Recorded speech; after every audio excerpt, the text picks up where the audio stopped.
Welcome to Kara Live. I'm your host, Kara Pearson. Today's show is part 2 of a 2-part series with one of Charlotte's civil rights pioneers. He helped integrate Central YMCA, the North Carolina Dental Society, and was one of the original plaintiffs in the Swan versus Charlotte-Mecklenburg school system case. Again, we're speaking with Reverend Dr. Reginald A. Hawkins. Again, thanks, Dr. Hawkins, for joining us here.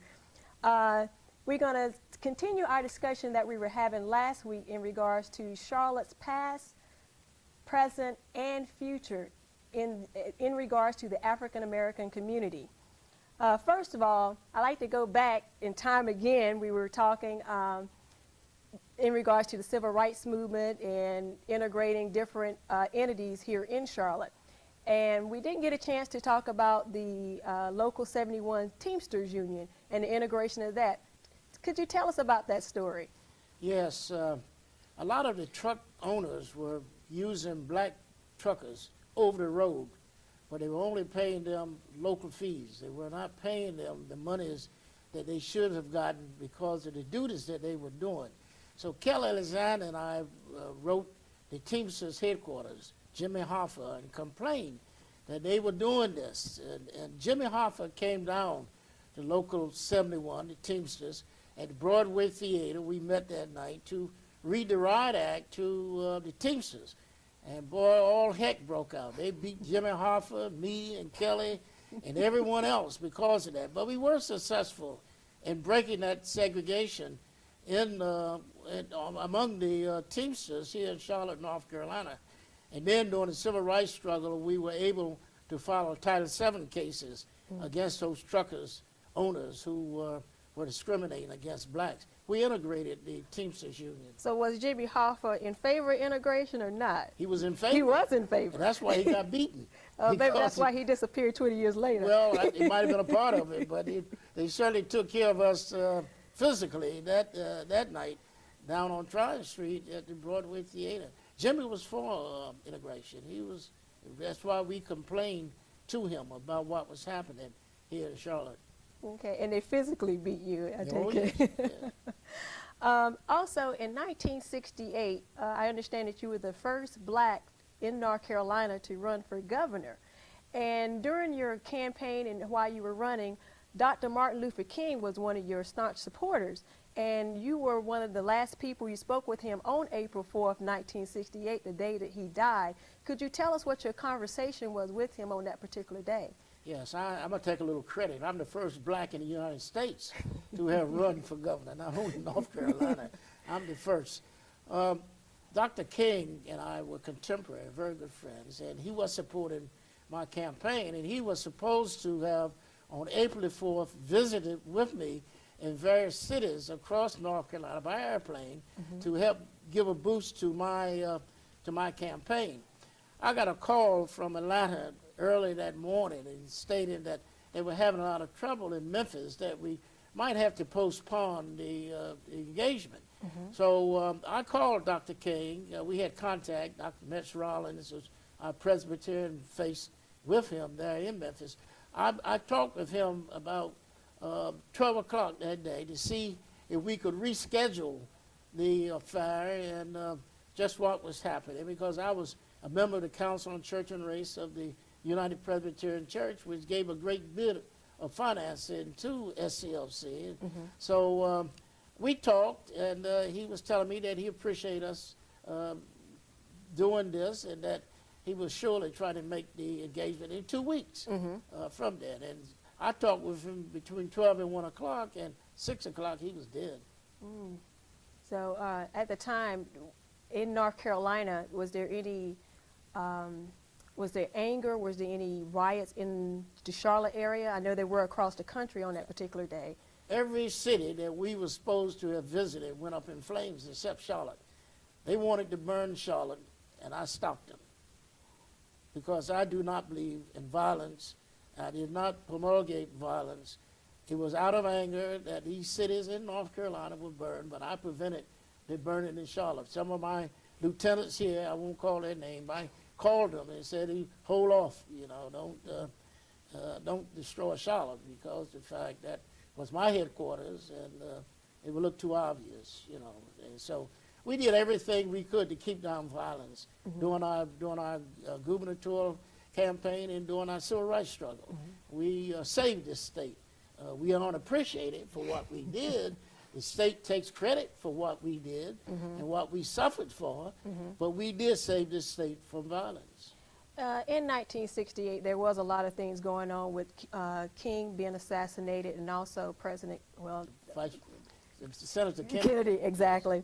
What was it like running for governor in North Carolina and being an African American? Well, it was like the civil rights struggle. We were able, through our activities, to activate blacks.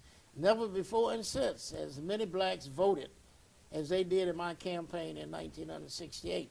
So we were able to get blacks elected mayors, black elected legislature, and blacks elected all over the state of North Carolina. We increased voter registration because of the fact I said you can vote for those candidates as well as you can vote for me. So we lift the boat. And North Carolina has not been the same politically because of my campaign. That's why we have blacks on the courts, we have black mayors, we have blacks in the legislature, which before we had none. You think we've become complacent or just kind of satisfied, content with what our situation is? Most, I guess, in our community, people think that we overcome already. What is your thoughts in regards to if we've overcome? Well, I've said to them that everything has changed, but nothing is different. The power structure went to work with those of us who had not been involved in the civil rights struggle. They tried to kill us and isolate us, those of us that were demanding full rights and privileges for black folk. So they got a lot of what we call Uncle Toms and others to go along with what they were doing with their institutional racism. North Carolina is a very funny state. It has a motto, to be rather than to seem, but it seems rather than what it is.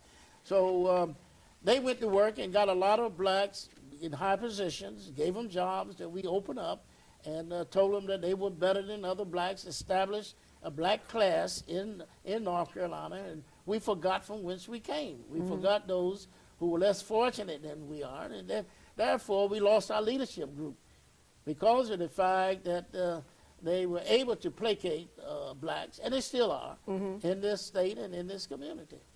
I attended a lecture given by Jim Brown, the former football great, at the National Black Coaches Association in Atlanta a few years ago.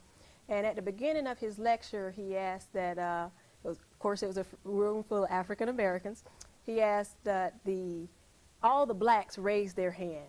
And a group of people raised their hands.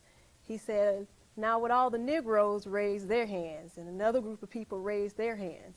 Then he asked that all the African Americans raise their hands. Well, by that time, people are looking around the room trying to figure out what's going on. Well, then another group raised their hands. He said, well, you all don't know who you are.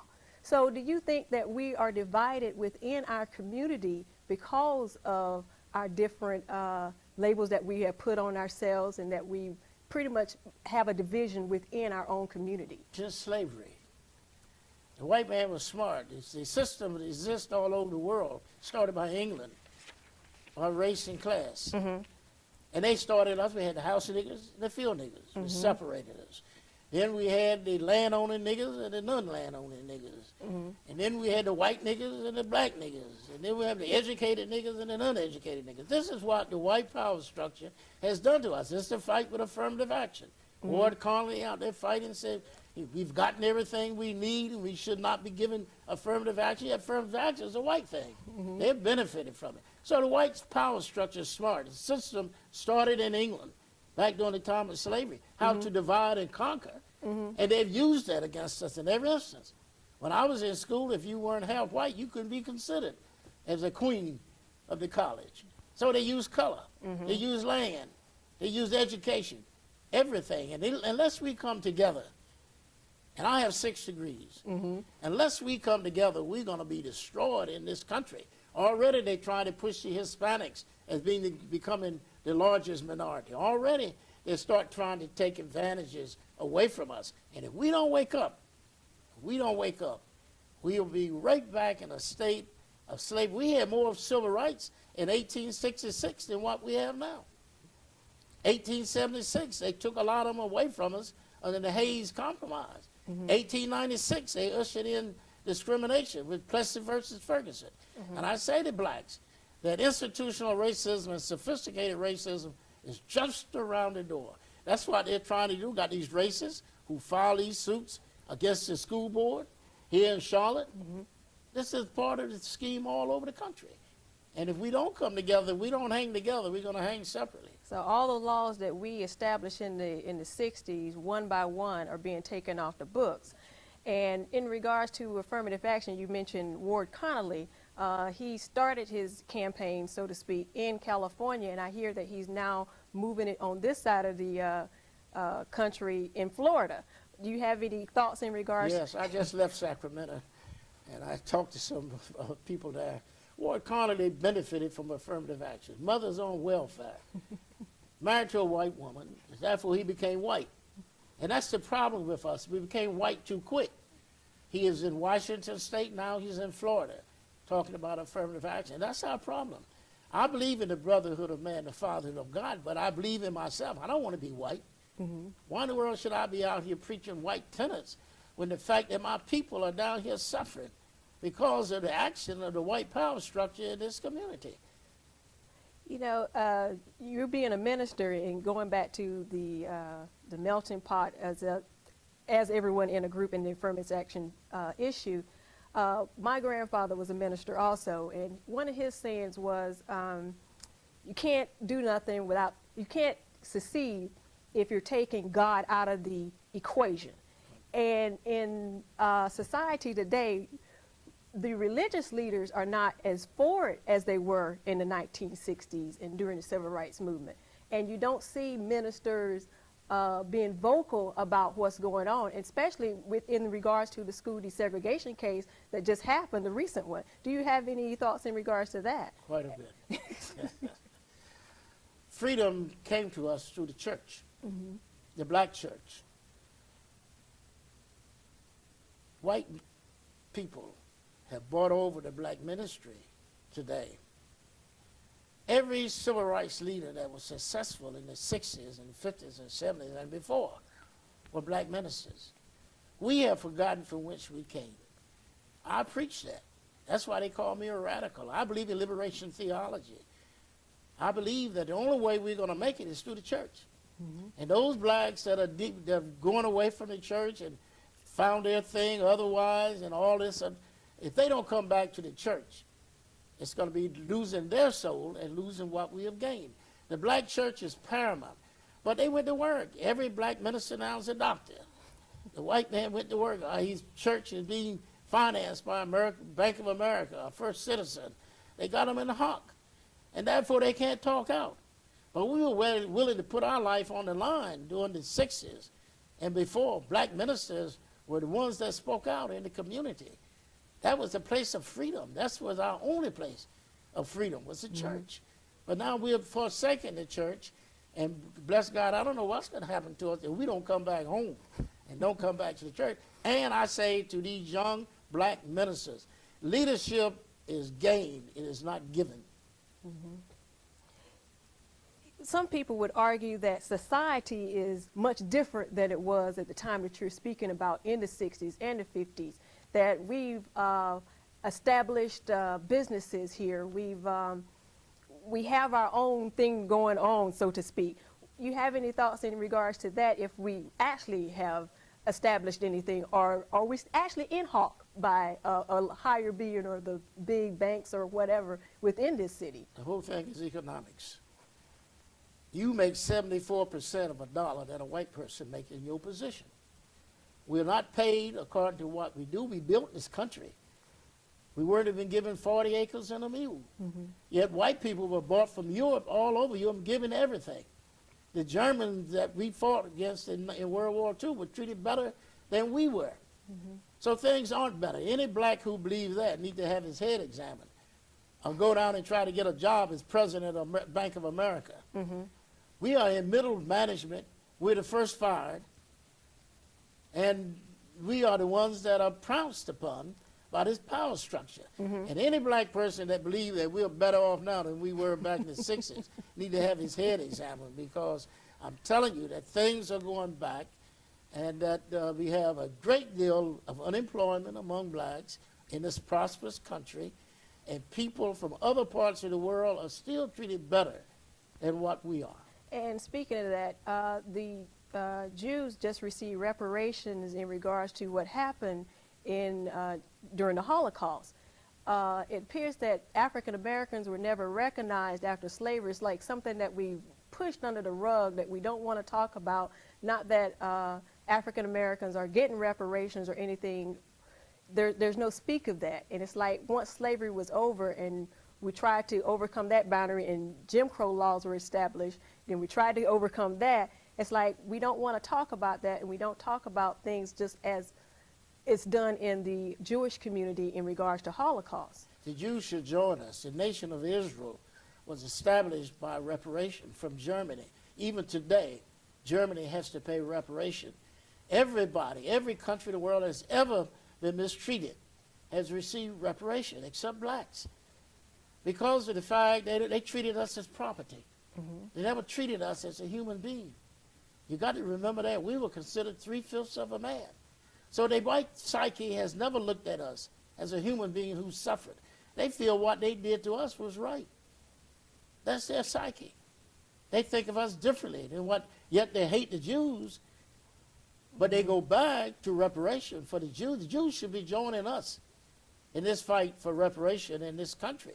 Every church group, every bank, everybody has ever benefited from the slave labor of this country should be willing to pay blacks for what we gave. Let me tell you, that really grinds me, because that comes up to me all the time from white people, that they didn't do it. Mm-hmm. They're not responsible. Mm-hmm. Well, I say, if you're willing to give up the rights that you gained as a beneficiary of slavery, mm-hmm. then I'll agree with you. Mm-hmm. Let's start with a level playing field. You got nothing, I got nothing. Mm-hmm. But as long as you maintain your status of inheritance and the building of this country, the things that you take credit for that you did not do, like inventions and discoveries that were done by blacks, when you take off and give yourself no credit whatsoever, start from zero, mm-hmm. then I will forgive you. Mm-hmm. But as long as you benefit from my slavery and from my parents' slavery, I'm still a slave in this country.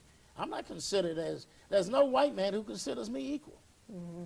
I don't care how low he is. No white man that considers me as an equal. And I know that because I worked in the white community. I come from a white church. Mm-hmm. There's no white man in this country, a woman, who considers me as an equal. Changing the subject a moment and going back into the civil rights movement and what was happening in Charlotte, you helped integrate Charlotte Memorial Hospital. At that time, there were no beds there for African-American patients. We were not able to enter into that hospital as a patient. Could you tell us about that and how the Attorney General, I think was Robert Kennedy at that time, was involved with that particular situation? Yes, I go back. I'm a little, I always cry on this because my mother died at Good Samaritan Hospital for lack of medical attention. Mm-hmm. And I was a student at Howard at that time in dental school. Mm-hmm. And I swore that I would not see another black person die from the lack of medical attention that the whites received at Good Samaritan. So immediately in the 60s, I jumped on Good Samaritan, on the Memorial and Presbyterian and Mercy, who had received federal monies under the Hill-Burton Act, and yet were denying blacks admission in emergency services and health care. I said I could not be a doctor and see this thing continue, mm-hmm. having suffered from it personally, mm-hmm. because my own family, my own mother. So I got out there and I fought them. I fought them tooth and nail because of the fact that they were there. Now they don't want to mention that. The great Carolina Medical, who benefited from segregation and federal monies and city and county money, yet denied blacks admissions in the hospital. Yes, I integrated them, and I've been written up and given credit for integrating them. They don't mention it. All of the people that I had to fight, like the Russ Dixons and all, they got pavilions named after them, who said that blacks would not be admitted mm-hmm. to Charlotte Memorial Hospital. All of the pavilions and all, they're named after those segregationists who denied black folk admission in a municipal hospital mm-hmm. and a federally supported hospital. Mm-hmm. Yes, I'm responsible for integrating them. And what happened with the Attorney Robert Kennedy's intervention in that. Exactly what did he do? I was very active with the Kennedy family. Matter of fact, I rode the train and was very active in President Kennedy's administration. I was very active with Robert Kennedy. Matter of fact, the day he was killed, I didn't get into that. I was supposed to have been with him in Los Angeles and couldn't make it because of my gubernatorial campaign. I stayed here to get delegates and suggested Charles Evans go in my place. But I was asked to come. And when he was Attorney General, I had his phone number. I could call him. A lot of the things that happened in this state to integrate came about because of Robert Kennedy and the politicians, Democratic politicians in this state. So I called him, and he told me what to do. And then President Johnson, who I rode the train with, told me what to do, how to go after them for the Hilbert money. They were receiving federal money and segregating and discriminating, like the school board was doing. So I was able to stop their money. So what happened was the money stopped, and then they integrated. Then they integrated. Oh, so did Robert Kennedy actually come to Charlotte himself in regards to this situation? We were in contact. Okay. He sent investigators and agents to Charlotte in Memorial Hospital, and I kept a roll of everything that they were doing, and I'm furnishing them with the information. Plus, I sued Memorial Hospital too, you know. Oh, okay. Oh yeah, I sued them. So we were on them, and they were trying, as I say, those bigots who are now got pavilions named after him, fought me tooth and nails and said they would not admit blacks in the hospital. And I feel good about that because of the fact that so many blacks now are getting adequate health care because of the efforts that we made at that time. But I was cursed and I was damned and I was persecuted. This city, suits filed against me for voter registration, health care, and everything because we fought to integrate the hospitals in this community and state. And you just mentioned the school desegregation case. Tell me, I saw you at the federal courthouse myself during the recent trial. Tell me what the differences were with the first trial and versus this particular trial. No different. Same races. The school board at that time, led by Attorney Poe, which reminds me of the people who were sitting out there and in this school suit. They're the same people. No different. As I say, everything has changed, but nothing is different. I might have heard I heard the testimony coming from the school board was different. Where before they said that they were not discriminating against. But this reminded me, the school board and all these people, remind me of the young boy that killed his mother and his father and threw himself at the mercy of the court because he was an orphan. These people these white folk who got all the benefits in the neighborhood, the school board that discriminated against the blacks, denied them adequate and equal education, are now throwing themselves at the court to say, look, I've been denied because of the fact that I'm not going to school closer to my home. And yet they have everything out there. They completely build all the schools out in the neighborhood areas. It's my understanding that during the first case that the Judge Potter actually was against integration or busing of the schools. Do you have any thoughts in regards to? Yeah, I fought him. He was counsel for the white citizen group, the James Scotts and the Bill Boo and all of them. He was the one that we fought against. He was out there representing the Ku Klux Klan and the White Citizen Council against blacks going to school. And we got calls from those people. Kelly and I both got calls and threats. My telephone was tapped by Southern Bell and the FBI, which was illegal, but they did it. So we know that, what was done. But Judge Potter should have discharged himself, disqualified himself from this case because he was representing the White Citizen Council that was fighting against us for school desegregation. So do you think there's any, that he can be fair? No, he's not going to be fair. Because he's not impartial at all? No. Should have disqualified himself. And your last thoughts in regards to the school desegregation, do you have any final things that you would like to say in regards to how Charlotte-Mecklenburg school system should proceed at this moment? We will never voluntarily go back to segregated schools. I've said this before, Arthur Griffin is a strong man. He was the only member of the school board that's been out there preaching what they were doing to us. Reverend Seth and I from SCLC would go down to school board meetings and we make presentations where they were denying blacks equal education. And the author has been the one, or the other, chairman of the school board, black, and others have not dealt fairly with the black community as far as bonds are concerned and as far as the building of these schools. So I'm saying that if I'm still alive and if some of the rest of us across this country are alive, that we'll never go back to segregated schools in Charlotte, North Carolina, in spite of Judge Potter. That's the final thought from Dr. Hawkins.